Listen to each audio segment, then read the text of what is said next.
selamat pagi anak-anak. Gimana kabarnya? Semoga dalam keadaan baik-baik saja ya. Pak Guru berharap kalian selalu sehat walafiat. Oke, sebelum kita mulai aktivitas kita pagi ini, Pak Guru mengajak kalian untuk mengawali setiap aktivitas belajar kita setiap hari untuk berdoa. Dan jangan lupa 3M. Yang pertama, memakai masker. Kedua, mencuci tangan. Dan yang ketiga adalah menjaga jarak, ya. Terlebih khusus bagi teman-teman, adik-adik, anak-anak sekalian yang masih sampai hari ini masih daring, belajarnya dari rumah, ya. Nah, pada pertemuan kita kali ini masih dalam mata pelajaran, topik pembahasannya adalah keterampilan dasar komputer, yaitu bab 3. Silakan kalian buka buku paket kalian masing-masing bab 3 pada halaman 65 dan selanjutnya. Materi kita yaitu tentang berbagai macam perangkat keras komputer, ya. Adapun standar kompetensinya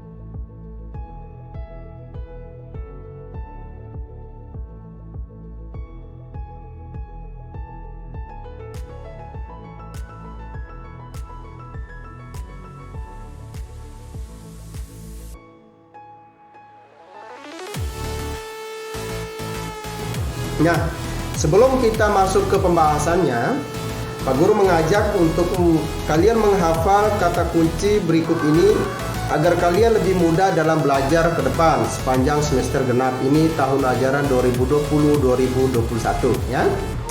Adapun kata kunci ini kalian bisa mempergunakannya ketika kalian browsing di internet atau membaca buku tentang teknologi informasi dan komunikasi. Akan membantu kalian untuk belajar sepanjang semester genap ini. Yang pertama adalah perangkat lunak, kedua perangkat keras, dan yang ketiga program aplikasi. Nah, ketiga kata kunci ini kalian bisa gunakan dalam proses belajar ke depan.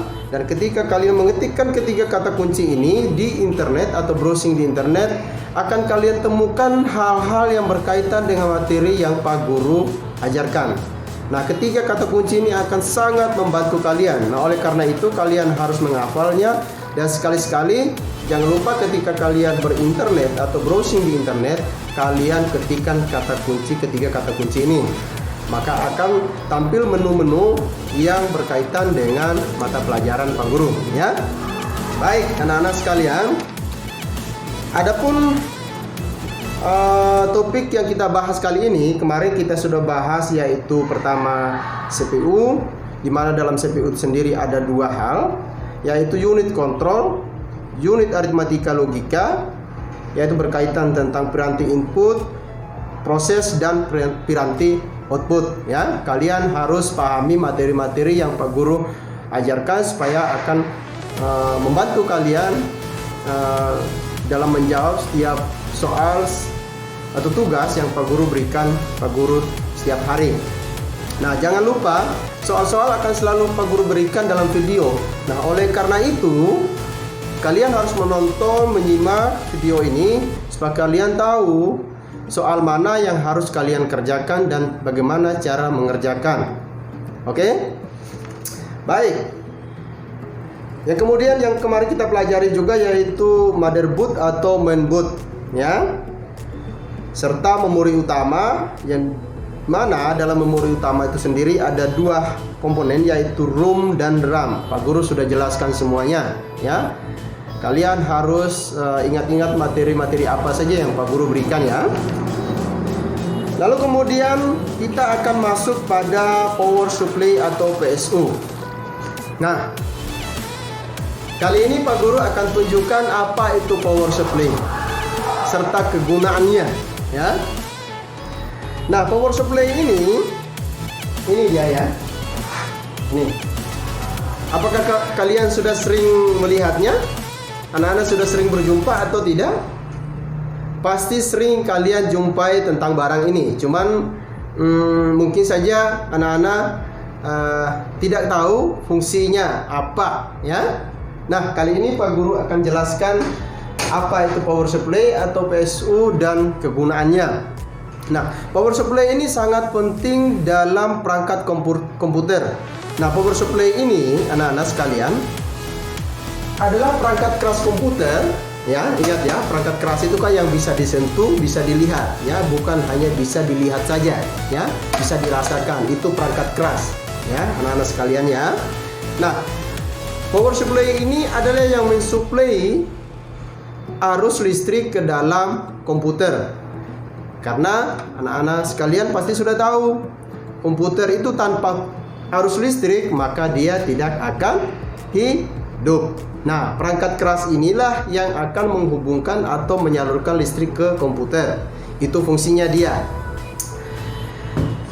Anak-anak sekalian bisa buka di halaman 70 ya. Kalian bisa baca untuk lebih jelasnya bahwa perangkat ini sangat mutlak, harus ada.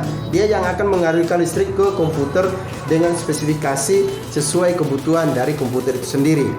Nah, perangkat ini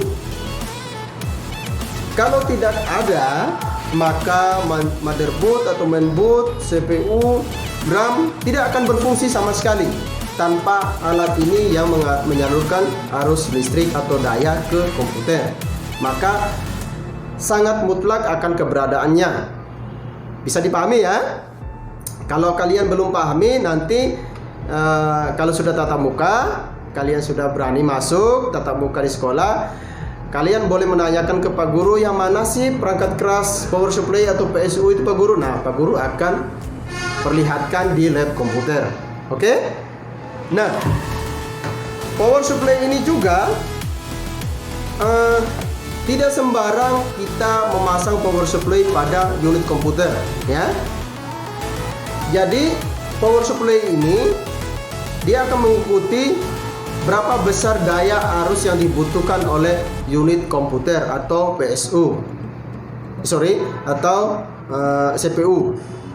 Ya, PSU yang ini, ya, power supply.